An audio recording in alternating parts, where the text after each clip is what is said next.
Hace más de 190 años, el pastor e himnólogo Reginald Eber escribió un himno que ha sido muy valioso para el mundo evangélico, el trisagio Santo, Santo, Santo.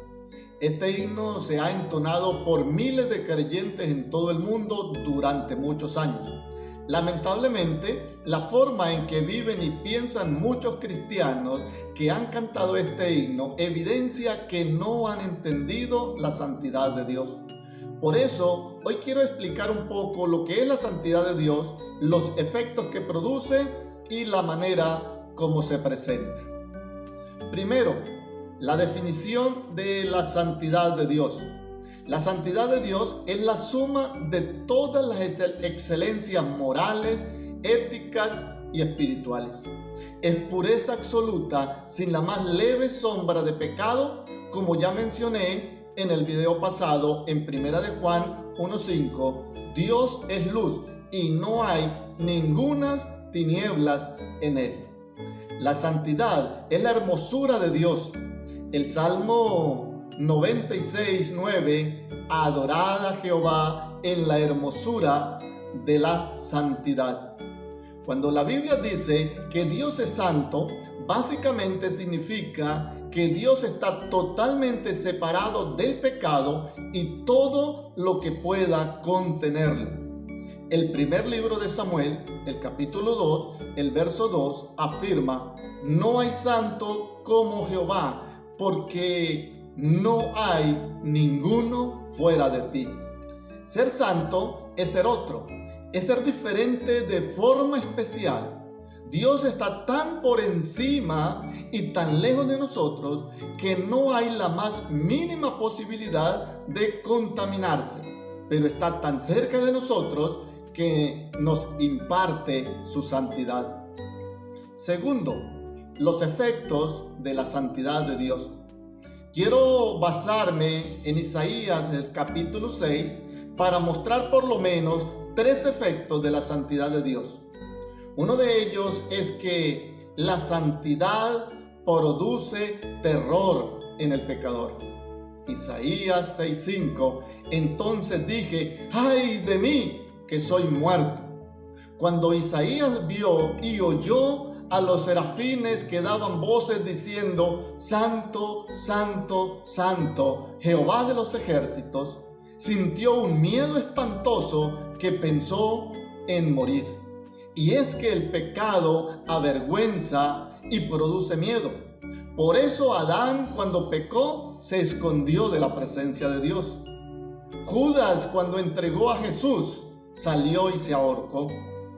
Isaías se asustó, y hoy día muchos prefieren huir de la iglesia antes de enfrentar la realidad de sus vidas. La santidad produce confesión en el pecador.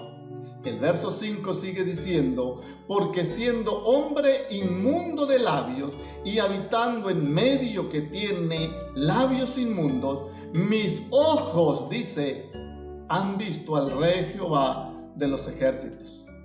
Amigo oyente, Dios quiere que usted confiese su pecado delante de Él. Después de su confesión, nos muestran los versos 6 y 7 que Isaías recibe una purificación en sus labios, y cuando en el verso 8 Dios dice: ¿a quién enviaré? ¿Y quién irá por nosotros? Isaías respondió: heme aquí, envíame a mí, mostrando así que la santidad produce obediencia en el pecador. Al entender la pureza de Dios, Isaías experimentó esas 3 cosas: terror, confesión y obediencia.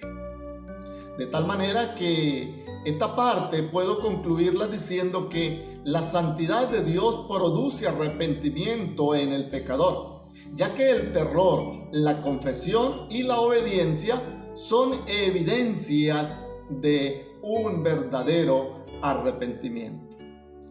Tercero, la manifestación de la santidad de Dios.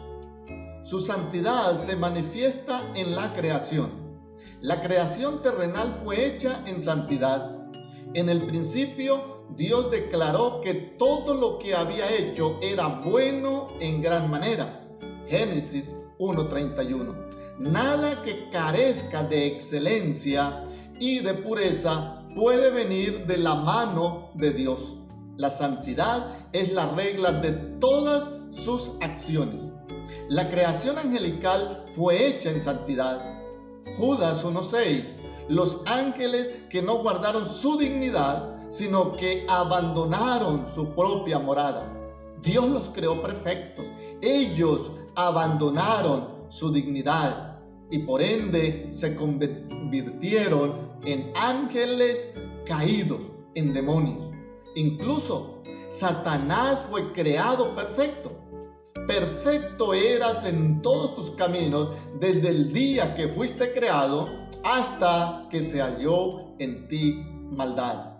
Ezequiel 28:15. Su santidad se manifiesta en su ley. En el Salmo 19:8 leemos: el precepto de Jehová es puro, que alumbra los ojos. Esta ley prohíbe el pecado en todas sus variantes y dimensiones, en las formas más refinadas, así como en las más grotescas. El deseo secreto como el acto abierto es prohibido por la ley de Dios. En Romanos 7:12 leemos: la ley a la verdad es santa y el mandamiento santo, justo y bueno. Lo que indica con claridad que la santidad de Dios se revela a través de su ley. Su santidad se manifiesta en la cruz. La expiación ilimitada de Cristo pone de manifiesto de la manera más admirable y a la vez solemne la santidad infinita de Dios y su odio por el pecado. Los juicios que serían vertidos sobre la humanidad y todos los impíos, la sentencia irrevocable dictada contra los demonios y todos los seres humanos, demuestra cuánto odia Dios al pecado. Sin embargo, y a sabiendas que la paga del pecado es la muerte, Cristo recibió en sí mismo la paga del pecado con su muerte, y toda la ira del Padre cayó sobre él, imputando su santidad en nosotros. Dicho de otra forma sería: Jesucristo pagó la penitencia por nuestros pecados en su muerte sacrificial en la cruz del Calvario, y por lo tanto hizo posible que compartamos su santidad. En fin, Dios es santo y por eso nos exige que seamos santos. Primera de Pedro 1:15, sino como aquel que os llamó es santo, sed también vosotros santos en toda vuestra manera de vivir. Y el 16 dice: porque escrito está, sed santos, porque yo soy santo. Entonces entendemos que su santidad nos compromete a ser santos.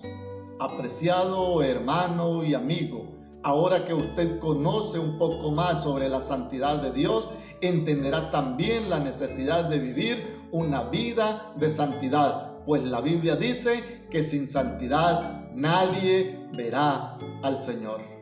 Que Dios le guarde y hasta la próxima.